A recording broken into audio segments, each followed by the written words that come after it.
In June, Filipino Vice President Sara Duterte quit her post as Education Secretary. The surest sign yet of the brewing feud between her family and President Ferdinand Marcos Jr. Right now, she has a free hand to criticize the administration, to entice supporters, entice people to align with them. But as two of the Philippines' most powerful families clash, in the backdrop is a superpower rivalry. So, the Duterte administration was famous for accommodating China most of the time. Marcos has practically outsourced our defense and foreign policies to the United States. What impact will domestic disagreements have on the Philippines' choices in the South China Sea dispute? Dahil nangyayari itong dynamics na ito sa shadow ng Great Game, the game of the superpower.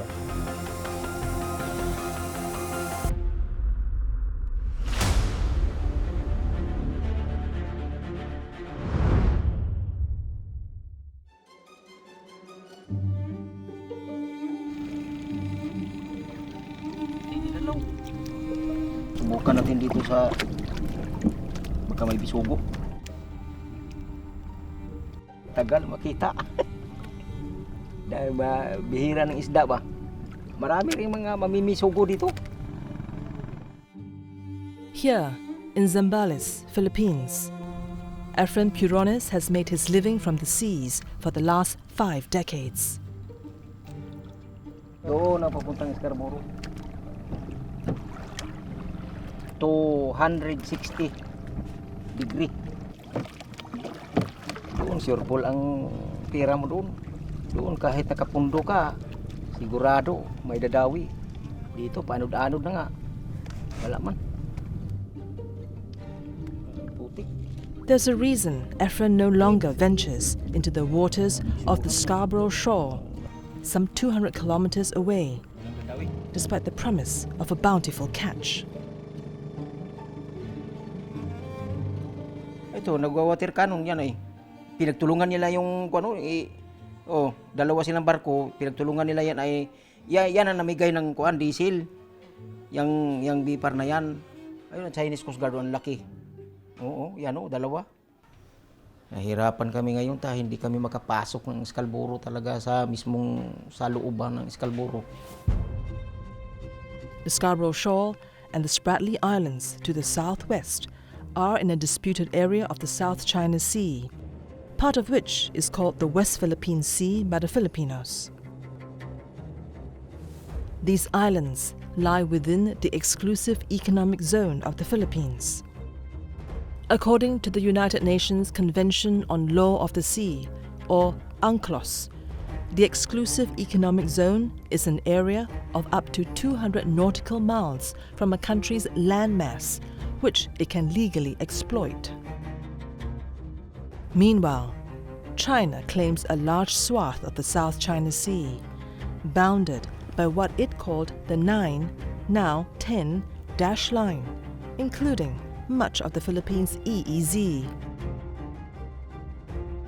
So, the main strategy by which China attempts to deny us access to our waters in the South China Sea is by maintaining a presence there in order to physically block but also deter fishing efforts and offshore oil and gas survey efforts by the Philippines. In the last year and a half, clashes between the vessels of these two nations have become more frequent in these waters, culminating in perhaps the tensest confrontation yet. On June 17, Chinese sailors, armed with knives and sticks, clashed with Filipino personnel. And it started because President Marcos Jr. started to pivot away from the non-confrontational policy of Duterte.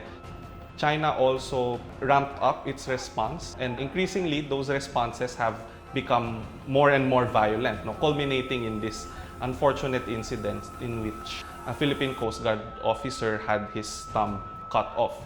This is the first time in many years that there has been physical injury that arose from the clash.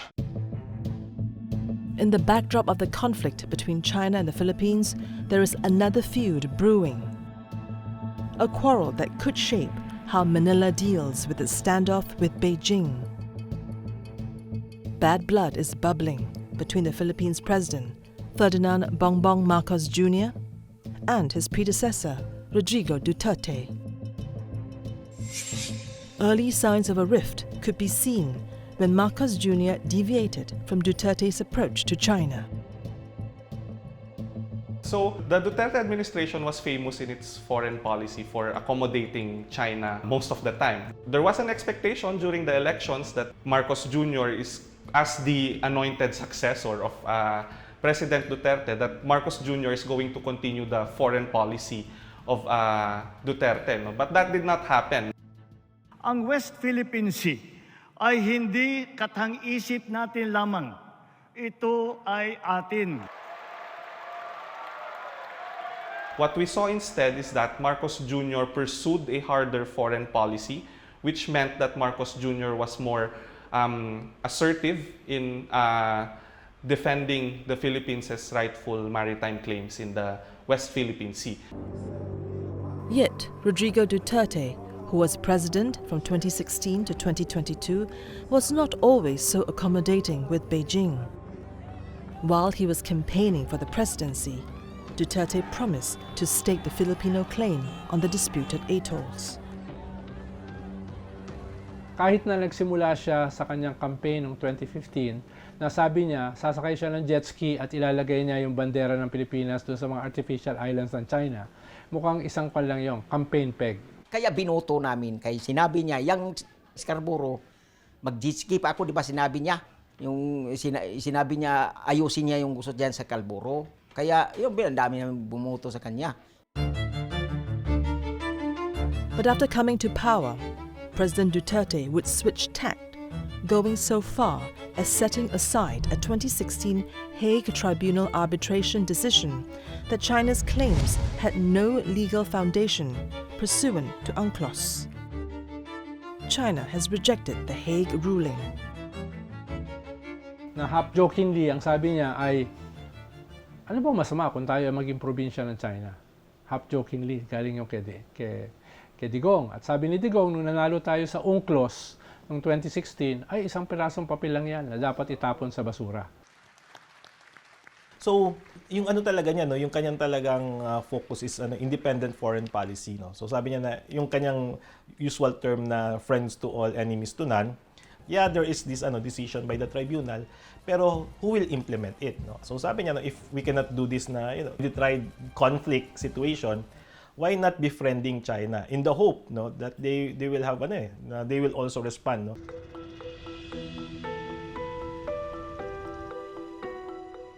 China actually lifted some restrictions on Filipino fishing during Duterte's term. Nonetheless, his courting of Beijing left some fishermen here in Zambales with bias, or rather, voters' remorse.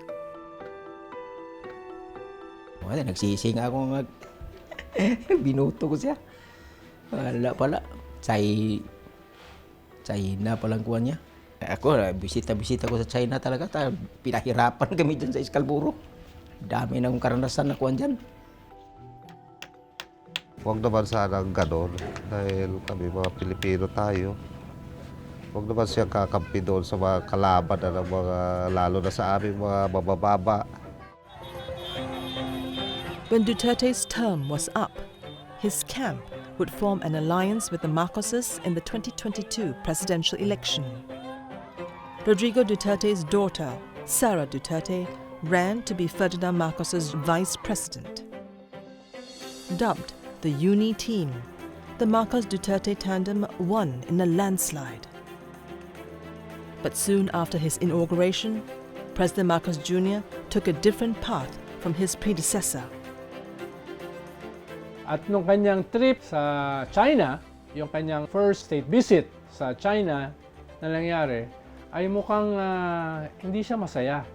Dahil yung binigay sa kanya ng China na listahan ng posibleng tulong na $22 billion ay parang rehash lang nung commitment ng China kay Digong na walang na-deliver.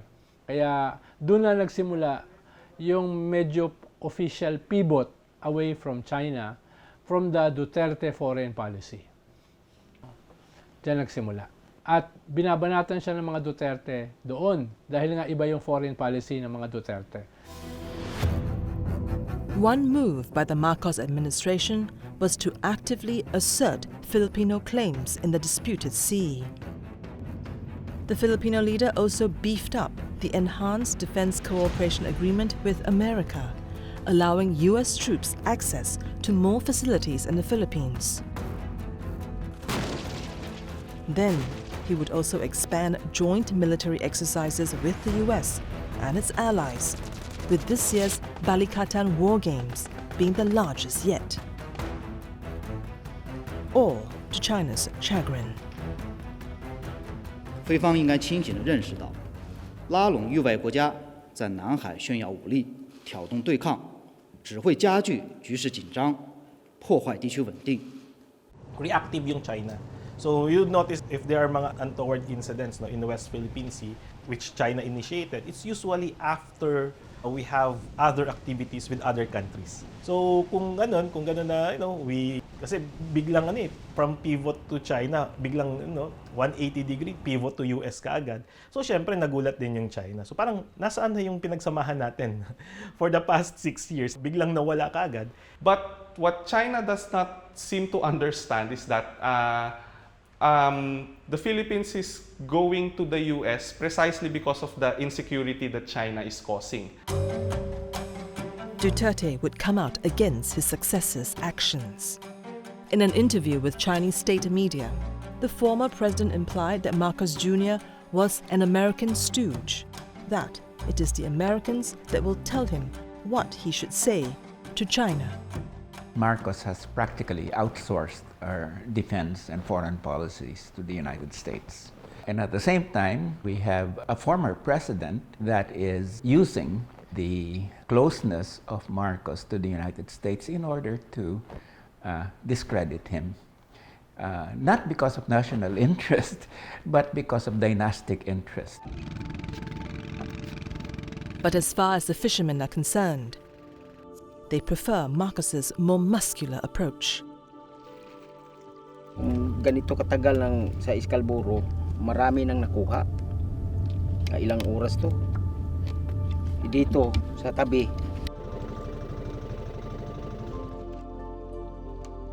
Si Marcos talaga sa Filipino. Si Duterte kampi sa China, kaya doon ako na walang gana. Kahit kababayan ko, wala na akong gana. At the heart of the Marcos-Duterte feud is a political power play, and a recent move by the vice president could be a declaration of war.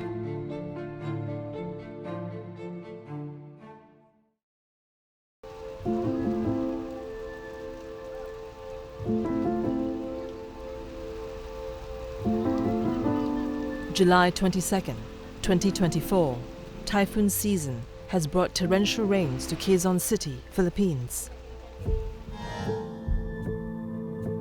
Inside the Batasang Pambansa complex, President Ferdinand Marcos Jr. is about to deliver his third State of the Nation address, or SONA.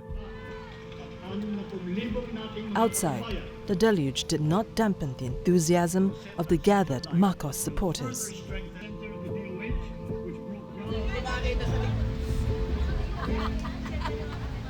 Dito kami para suportahan ang SONA ng ating Pangulong Ferdinand Marcos Jr. para sa kanyang SONA. Tapos namimigay po siya sa mga mahirap sa bigas, ganon. Tapos sa 10K yung pera. Basta gustong-gusto ko po yung kanyang sana po ipagpatuloy po natin. Magaganda po yung kanyang mga ginagawa. Tapos yung isa pong yung mababa ang bigas sa kadiwa. Number 1, pinaglalaban talaga natin yung West Philippine Sea na magiging atin talaga. Hindi na, alam mo, atin yan eh. Hindi natin pwedeng ibibigay kahit kanino yan. Yet, there's one prominent absentee at this year's SONA, Vice President Sara Duterte. She had earlier announced that she would skip this speech as the self-proclaimed designated survivor. A designated survivor is typically someone from the cabinet who is absent from political gatherings, so that in the event the president and top elected officials are harmed, he or she can assume power. The vice president, however, has no authority to appoint herself the designated survivor. Instead, observers say Sara Duterte's absence is political. I was not surprised that she would not attend because, after all, if you've just made a very public split, leaving the cabinet of the president, it would be very strange for you to appear in the zona. In fact, I would understand na hindi siya umattend. Remember, wala naman siyang hawak na microphone, so if ever na she will be attacked by the president, di ba? So she cannot defend herself. Why would President Marcos Jr. attack his deputy, his erstwhile uni-team partner? Well, 1 month before SONA, on June 19th, the vice president quit her cabinet position as the education secretary, the clearest sign yet that she has split from the Marcos camp. It's untenable because a cabinet member is supposed to be the alter ego of the Philippine president, and if it is obvious that a cabinet member is no longer a part of the president's team, then his or her place in the cabinet would be very difficult. To understand the rift, we have to go back to 2022. President Rodrigo Duterte was about to end his term in office, and campaign season is underway for the country's next leader. Well, nung 2022, no? Nung 2021, ay sa mga surveys, ay number 1 si Sara Duterte at 27%, 27-28. Tapos si Bongbong Marcos was 20%, Isko Moreno was 19%. So ganun yung top 3. At si Sara ay kinukumbinsi ng kanyang tatay na tumakbo as president with Bongo as vice president. At definitely ayaw niya kay Bongo as vice president, mas malalim yung away nila, ay may nag-negotiate na baka pwede na tumakbo na lang siya as vice president ng BBM. So after the filing, until dun sa deadline for substitution, no October or November, ay nag-negotiate si former President Gloria Macapagal-Arroyo at si Amy Marcos na si Sara ay mag-vice kay BBM. At na-clinch naman yon. Kaya by December, unstoppable na sila, yung unity team na yan. My sense is that some of her advisors thought that it would be best for her to be with Marcos, mainly because Sara Duterte lacked experience in the executive at the national level, and so that would adequately prepare her if she runs for the presidency in 2028.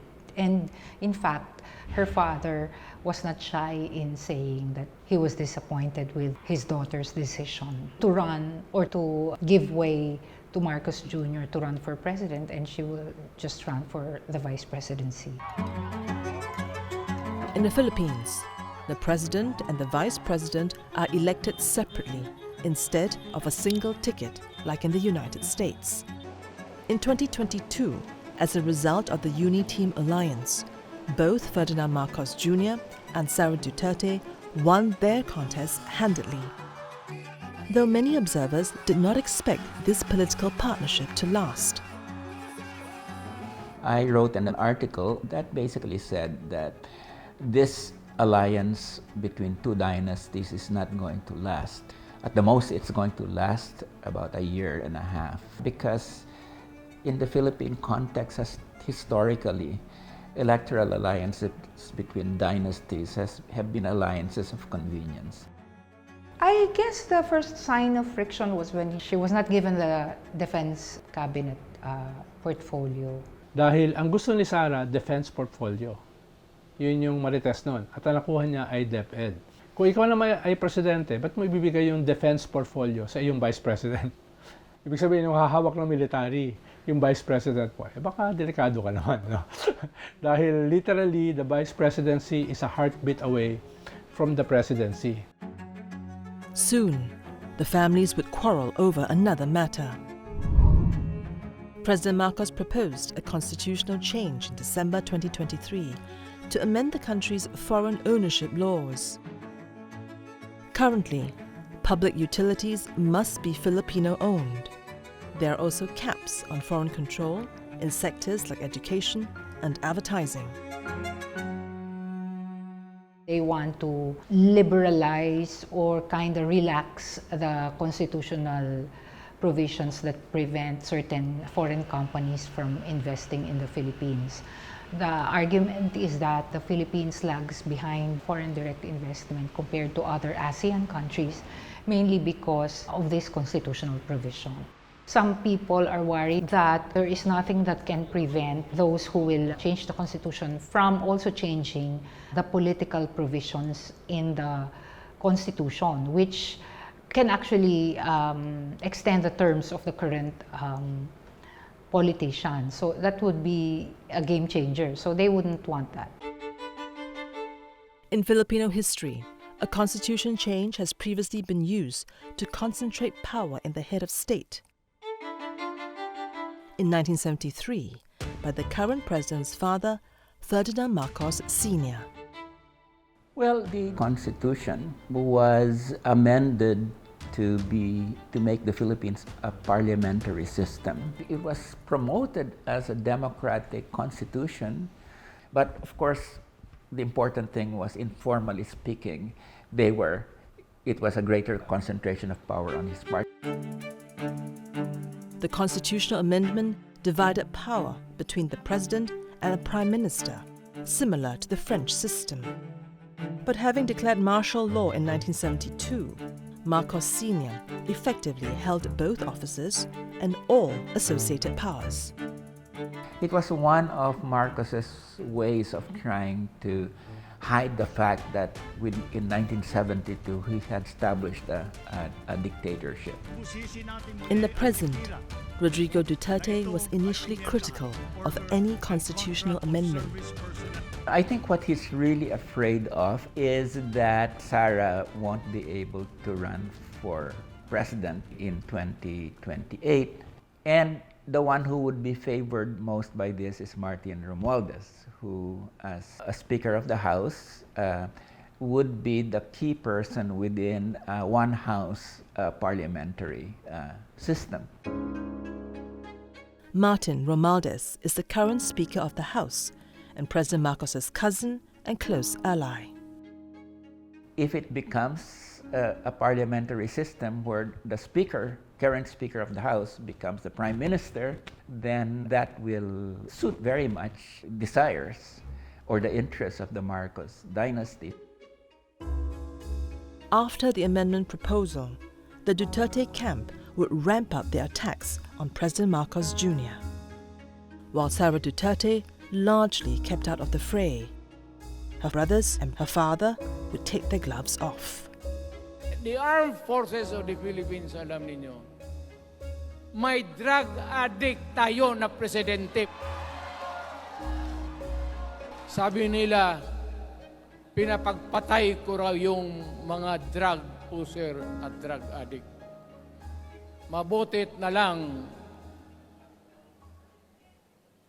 wala na ako sa pwesto, baka kasali ka pa.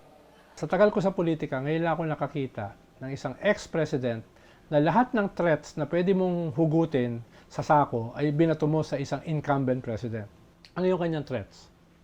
Sedition, people power, uprising, mutiny, coup d'etat, no? Secession, even a hint of assassination. Until recently, both President Marcos Jr. and Vice President Duterte have maintained some distance from the conflict. But things could now change. Umalis lang yan sa kabinete kasi may plano yan, di ba? Diba? Kasi before, hindi siya pwede mag-criticize because, she's part of the administration. Right now, she has a free hand to criticize the administration, to entice supporters, entice people to align with them. Are you for me or against me? I think there will be, people will be forced to declare their allegiances, whether they're for the Marcoses or for the Dutertes. Outside the venue of the State of the Nation address, the supporters are drawing battle lines. Kanina po muntik po ako makakita po ng kaaway kasi mismong kasabayan ko po, nakasabayan ko, nagsisigaw po kami BBM, sigaw naman niya Duterte. Sabi ko, wag ka rito, kalaban ka pala wag ka dito. Sabi ko, wag kang ganyan, dapat hindi ka, sumasabay ka dito. Will the tiff between two of the Philippines' most powerful families divide ordinary Filipinos? And what role does superpower rivalry play in this?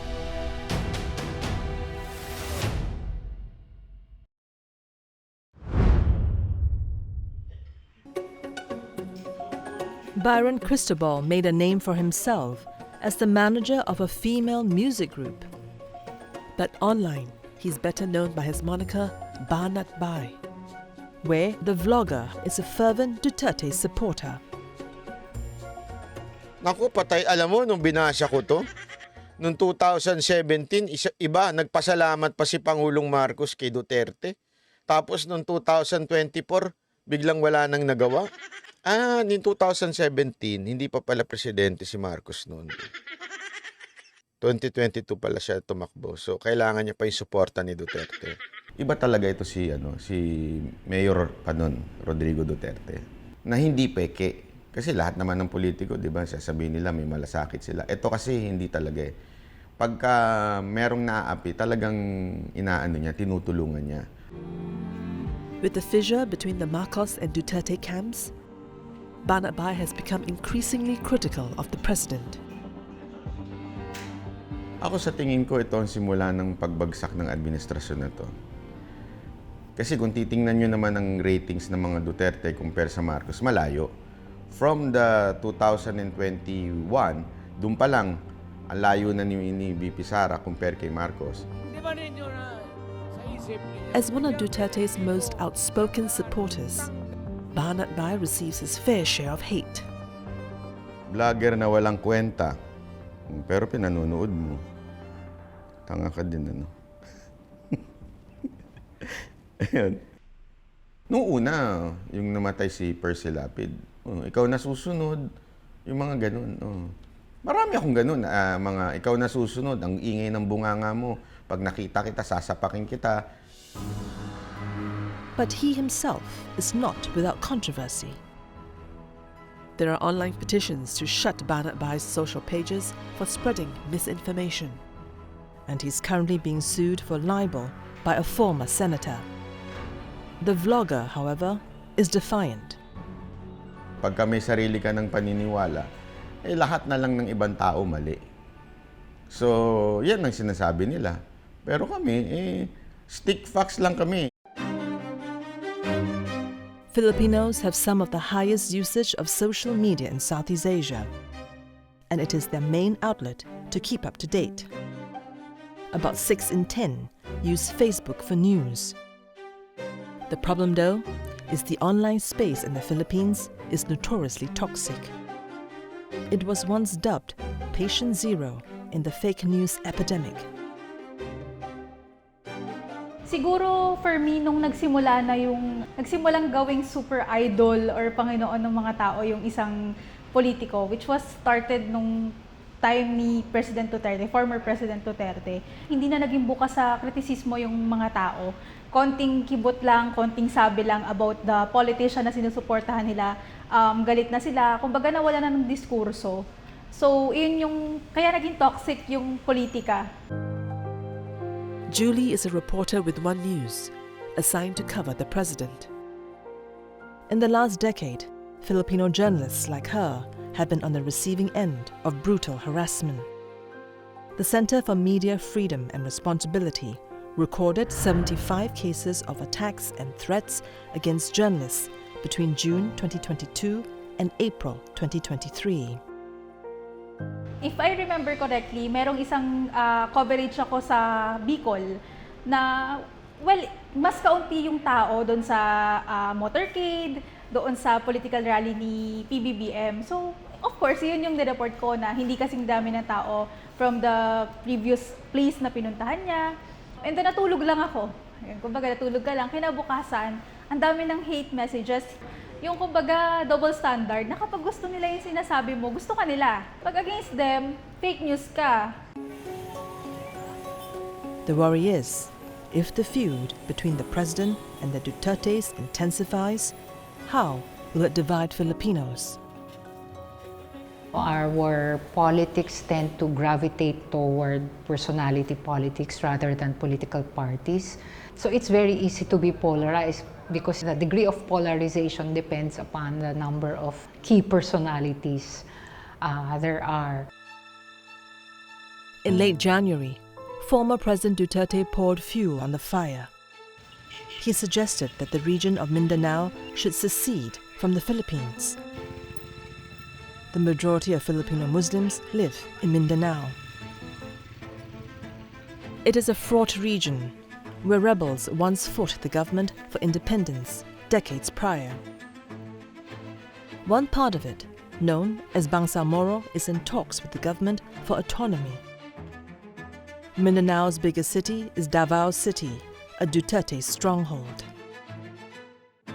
Rodrigo Duterte's youngest son, Sebastian, is the city's mayor, a post his sister and father previously held. Why did Rodrigo Duterte make such an incendiary remark like secession? So that statement was, again, trying to test the waters, try to activate the must-be support. Siyempre, pag sabi Mindanao will separate kasi we have been neglected. We can do it on our own. Mayaman tayo. We are the food basket of the Philippines. Magugutom ang buong Pilipinas pag nawala ang Mindanao. So parang tinest lang yun. But, it did not get that much support. I guess a lot of people already know that that would be impossible. The Philippines' National Security Advisor, Eduardo Año, would respond, saying that any attempt to secede will be met by the government with resolute force. In Mindanao, Duterte's call gained little traction. Leaders of the Moro Islamic Liberation Front, who are negotiating a Bangsamoro autonomy deal with the federal government, were quick to reject the idea of secession. It's not an option.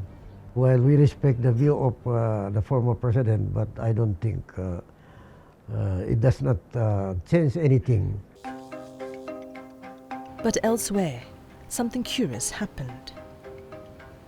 那像这一则贴文，其实它的时间是在今年的2月9号，那是在微博这个平台上出现的。那他在这个账号的贴文就是说，杜特地已经举起这个独立的大旗，然后军队已经选边站了，然后菲律宾在爆发内战的边缘，而且这样的内战可能会影响到南中国海的局势。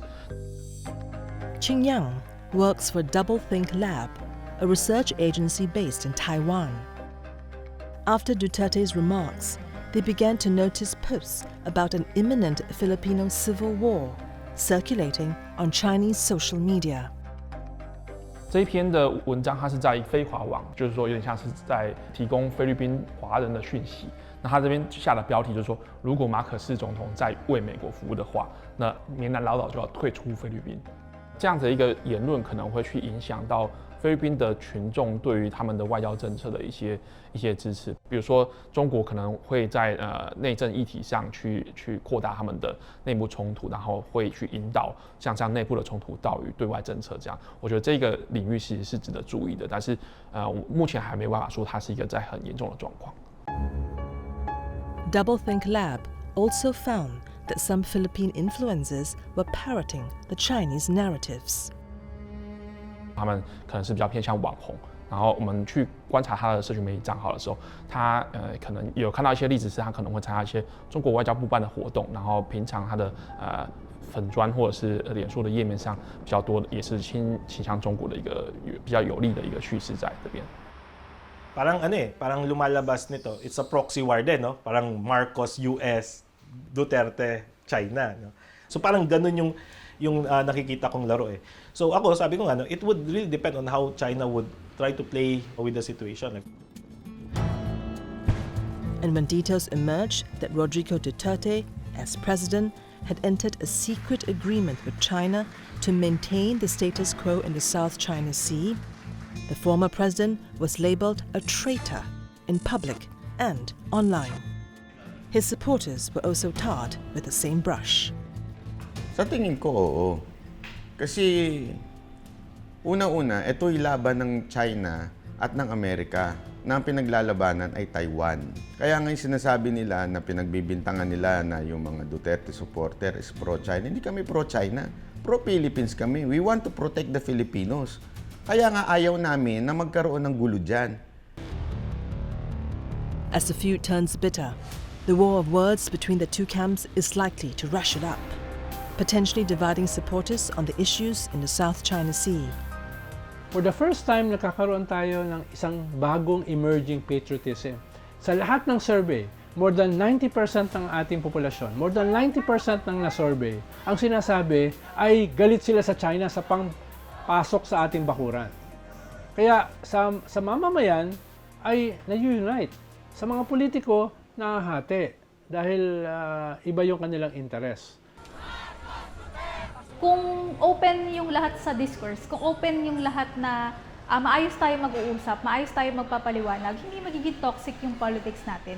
Hindi, lalo na sa social media, hindi magiging toxic kung pakikinggan mo ano ba yung ipinupunto ng isa. The last thing that we need right now is a country where politicians are warring or quarreling because we have an external threat.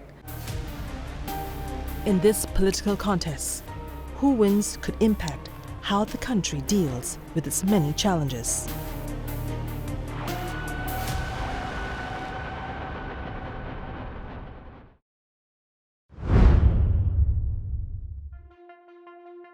In our international relations, we have faced challenges to our territorial sovereignty, and we will assert our rights and interests in the same fair and pacific way that we have always done. This year's SONA was the first time that the West Philippine Sea was mentioned in a State of a Nation address by President Marcos. Ang West Philippine Sea. After this SONA, we see a clear break both in actions and in words of the Marcos Jr. administration from the Duterte administration. Sabi nga natin, itong pagre-resign lang is just the start. No? Start pa lang siya, no? So, ibig sabihin na, okay, we have drawn the lines. Yun na, drawing of lines pa lang yan. So, pag nag-drawing of lines na, syempre, kukuha na from drawing of lines, you will go na sa recruitment of your allies. So, syempre, no, pag nag-recruit na, so divided na kayo, yun na, no? Magbabatuhan na yan. On the horizon is a contest where the conflict could play out. The 2025 midterm elections. Former President Duterte and two of his sons have hinted at a run for the Senate. Sara Duterte will have her own set of candidates. Marcos Jr. will have his own set of candidates, and then the real opposition will also have its own set of candidates. Especially the Senate, it's going to be a popularity contest. Well, kung mananalo ang mga Duterte, so ang ibig sabihin nun, mananaig yung mga Duterte sa Senado, no? Kasama nung kanilang mga kakampi. Dahil nga, syempre, yung albawa, yung mga legislative agenda ni President Marcos Jr. ay syempre hindi kokontrahin na nila. Diba? So, yun. Pero maganda rin magkakataon dahil siyempre kung makakapasok yung mga oposisyon, makakapasok yung talagang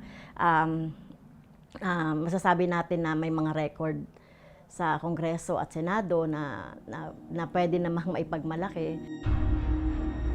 The faction that wins the midterms will have the momentum going into the 2028 presidential elections.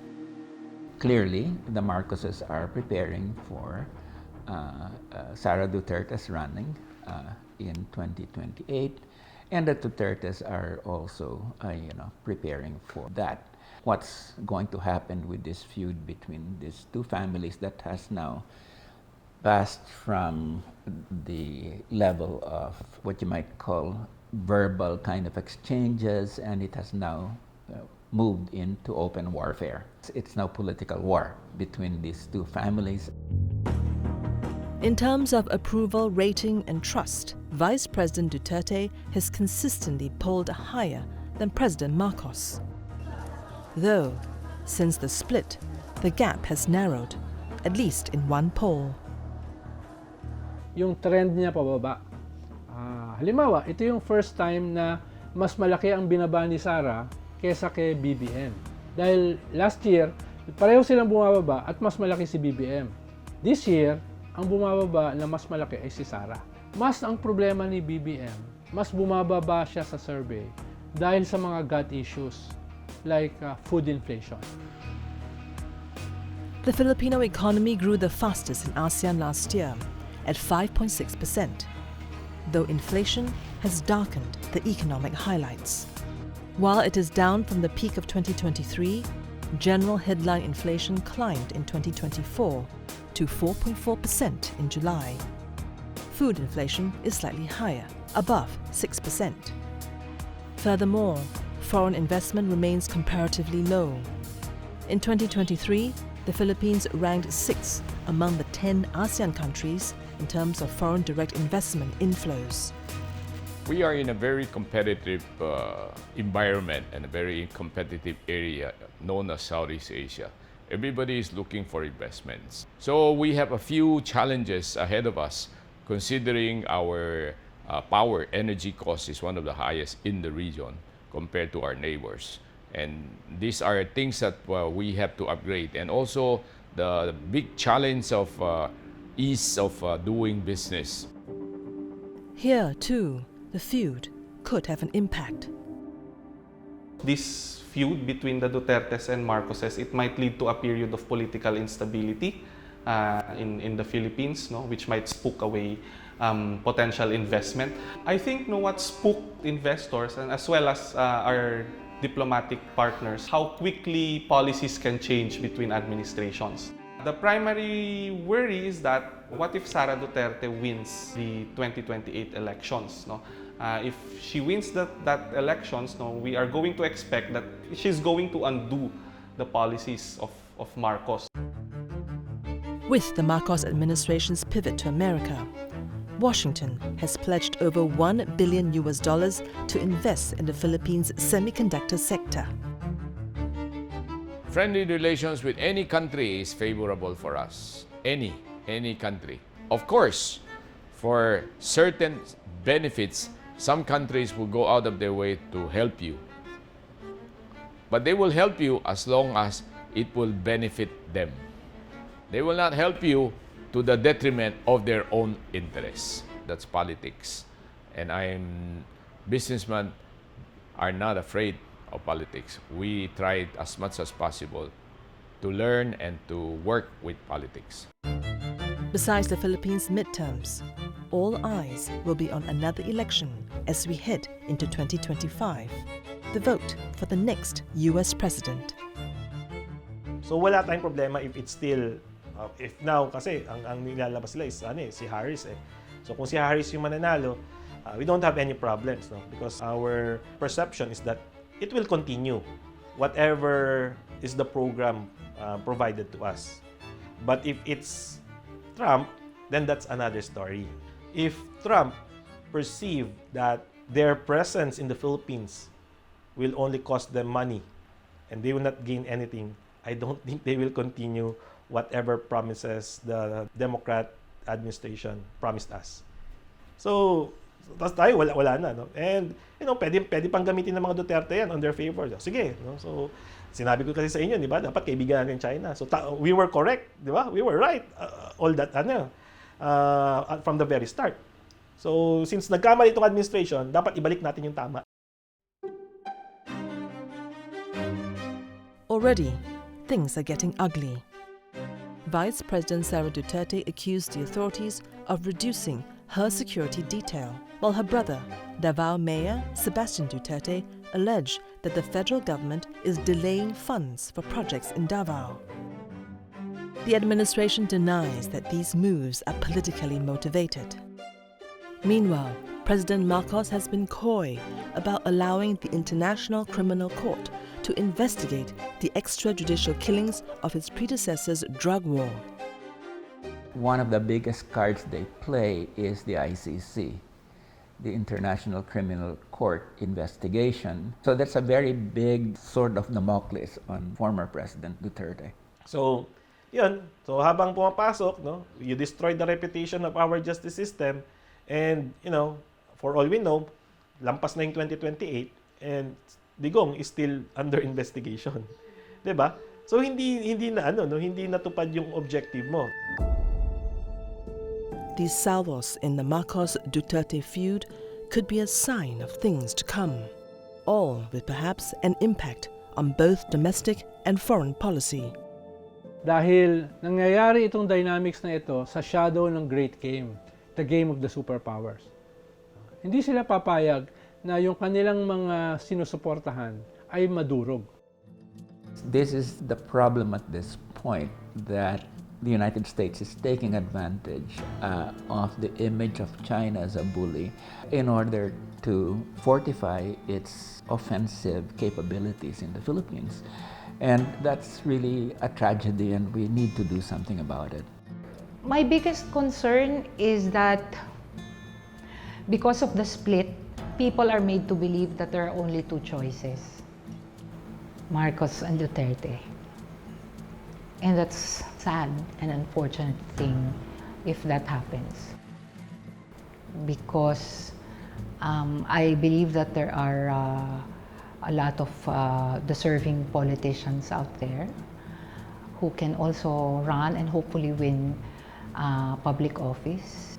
Because the Philippines is at the cusp of change. We're trying to revitalize our economy, to quell a country who is encroaching on our territory. So our politicians should get their acts together.